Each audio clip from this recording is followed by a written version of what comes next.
예고 없이 한 뉴스 브리핑 기사를 한번 들려드리도록 하겠습니다.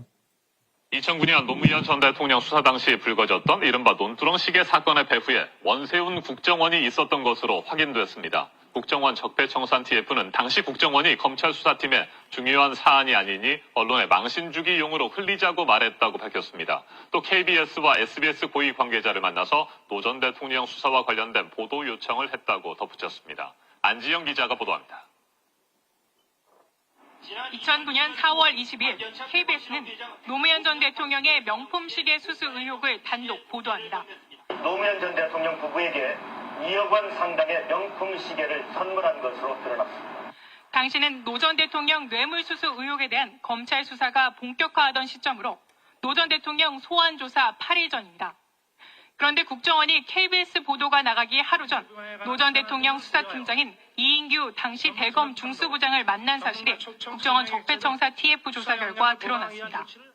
당시 국정원 측은 고가 시계 수수권은 중요한 사안이 아니므로 언론에 흘려서 적당히 망신 주는 선에서 활용하라고 말했습니다. 국정원이 수사팀의 언론 플레이를 주문하고 하루 만에 실제 보도가 나온 겁니다. 그로부터 20여일 후인 5월 13일에는 SBS가 노 전 대통령의 명품 시계를 논두렁에 버렸다는 내용을 단독 보도합니다.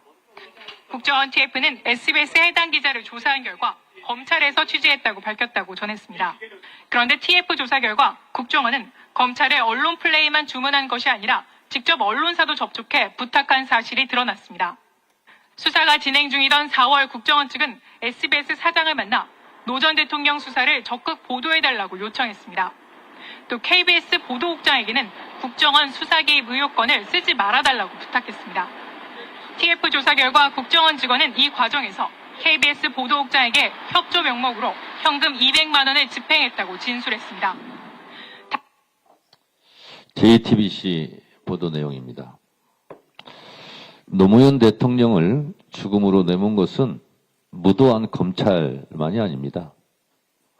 모렴치하고 사악한 언론도 노무현 대통령을 죽음으로 내몬 흉기 같은 보도를 많이 했습니다.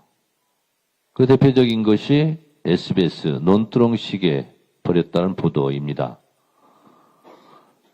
SBS 그 이후 논두렁 시계 보도에 대해서 사과한 적 있습니까?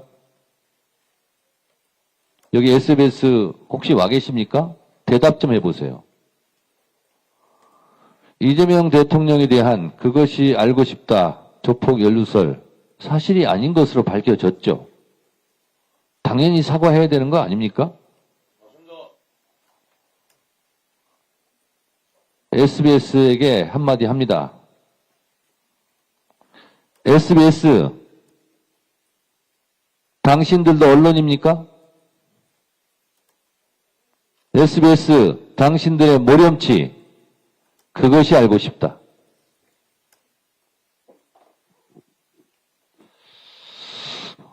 참 생각할수록 열받습니다.